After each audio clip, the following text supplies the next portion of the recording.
Hello, this is Scott with Android Guys Reviews. I'm here with Luke. Hey. Luke, what's going on today? Oh, not much. I'm going to talk about a game. Ooh. Yeah. What's the game called? It is called Tiny Room Stories, Town Mystery. I'm intrigued. Yeah. So this is it's one of the, I Spy kind of puzzle games where you're going around a room and trying to find objects, and it's like a escape room or puzzles, or it's all those ideas together where you're, finding a code and then finding out where you put the code. It's a lot like remember the Police Quest games way back in the day? Oh yeah, it's that, but it's this.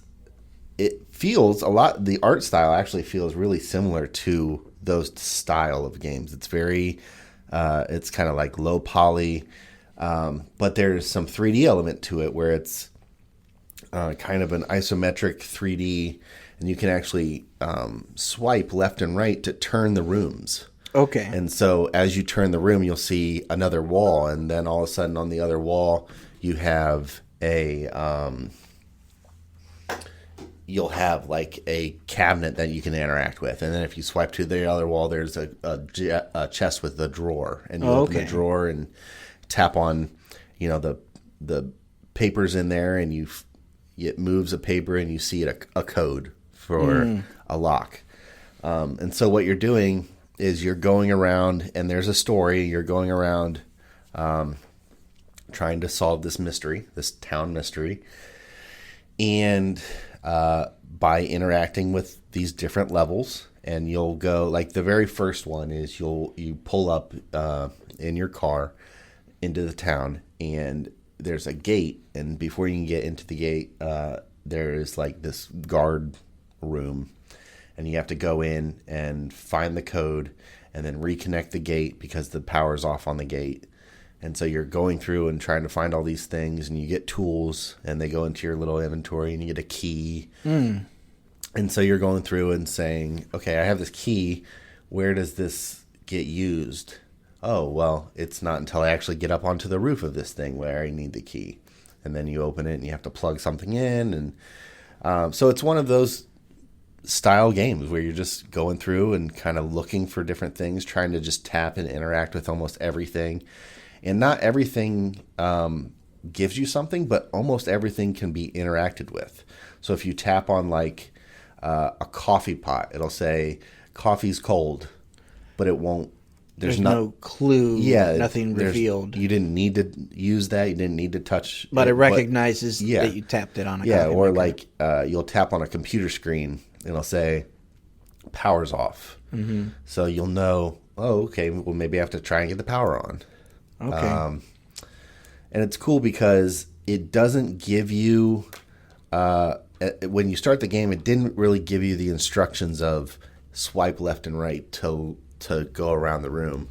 You kind of go and you tap on, where you want to move, but then when you walk into the room, you just see one angle, and then you swipe, you're kind of looking, and you'll swipe and it'll turn and rotate, and you're like, oh. Was it like an accidental discovery? A little bit, yeah. So you first learn in the very first thing when you get out of your car, you can swipe, and it'll turn the building, and you'll see the entrance to the room, and you can go in there.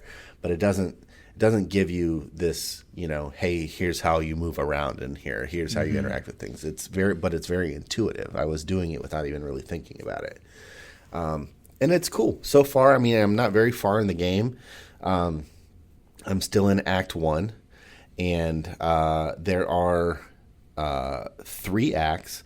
The game is free. It's a free play game. It contains ads, and it offers in-app purchases. And it looks like the in-app purchases are in the form of more acts. So you can play the first act for free, but if you want to unlock more of the story and finish the story, you'll pay to finish the story.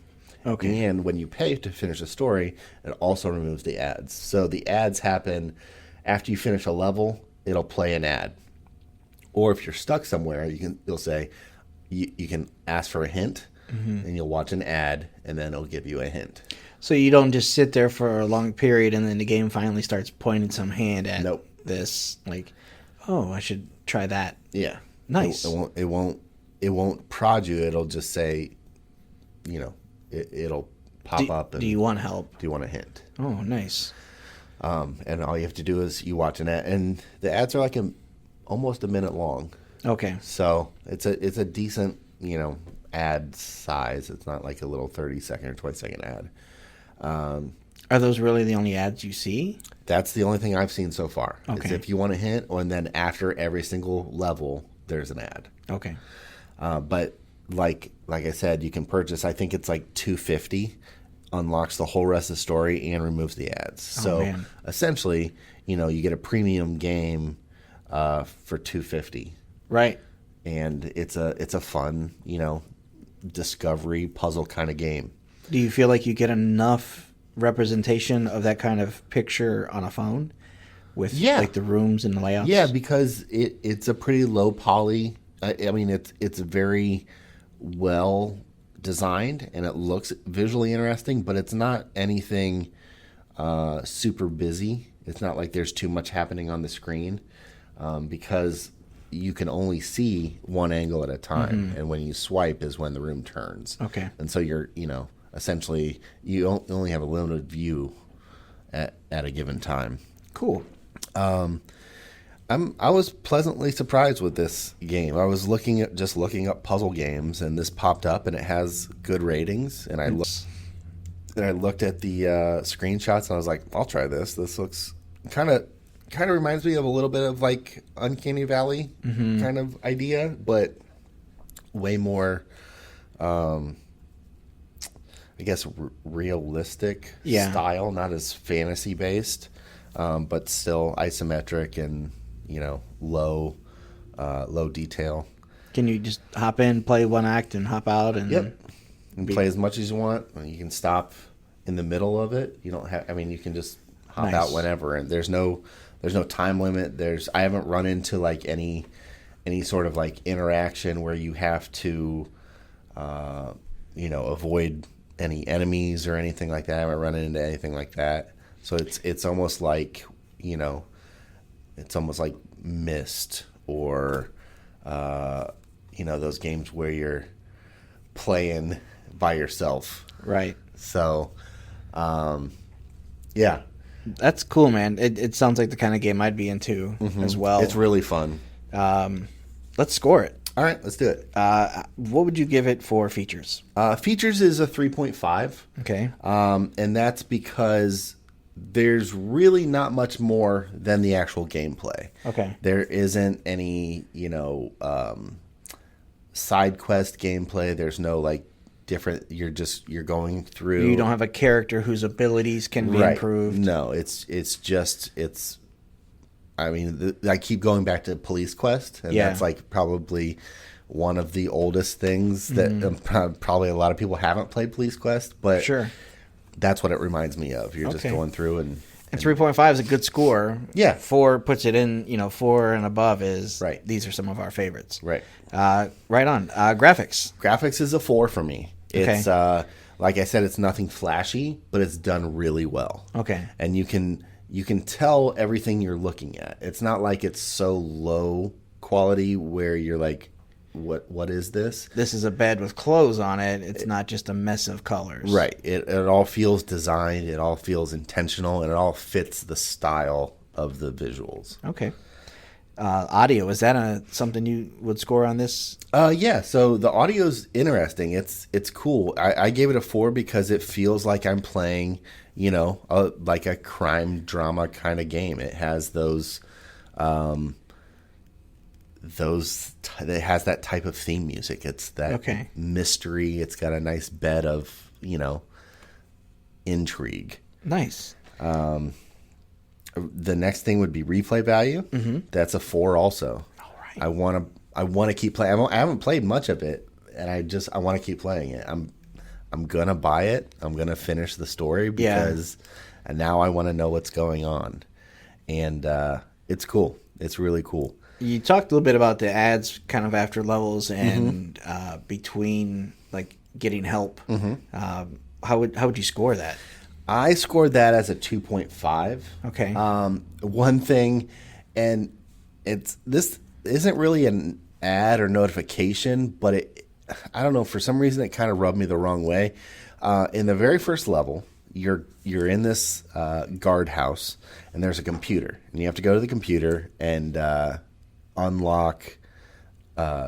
Once you get the power back on, you go to the computer and you unlock, or you get a code to unlock this door to the roof. Well, on the computer, there are different options of things you can pick. And one is like a camera view of what the camera outside of the building sees, and you see your car, and it's like black and white style security camera footage. That's cool. And then there's a open gate button, but then there's like a Facebook icon and an Instagram icon, and if you tap on those, it takes you out of the game to the company's Facebook page. Okay. And like, I get it, but I was just like, man, don't pull me out of a game for me to follow your social stuff. Put that on the home screen. Yeah, put it on the home screen. Totally fine. Yep. I didn't like that. I didn't like the length of the ads for the hints. Yeah. You know, because there are 15-second and 30-second ads out there. This was a minute long, and it was just like, that seems. But there's a lot of really good things about the game, a lot of really good game for free. Yeah. So I can see the trade-off. But those two things kind of rubbed me the wrong way, so I gave it just a 2.5, which is average. All right. Not bad, it's just average. But for $2.50, you can get the full game, all the acts, all the levels, and no ads. Yeah. That's to me, it seems like a no-brainer. All right. Yeah, I mean, that sounds like a pretty quality game for coffee. Right. You know. Yeah. One large coffee. So again, those are 3.5, 4, and 2.5. Yep.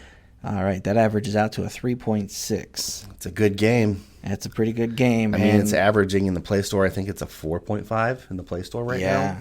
Yeah. So, this is a cool one. Kiri Games, I haven't really even heard of them. They have two other games, Break to Die and Commute, Heavy Traffic. Both seem like the same visual kind of style, but I think they're different styles of game.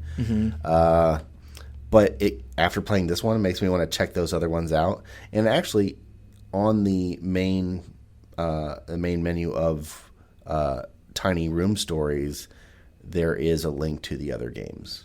Gotcha. So you can see them there. But it's cool. If you like those kind of like little puzzle games where you have to go around and click, it kind of reminds me of Firewatch.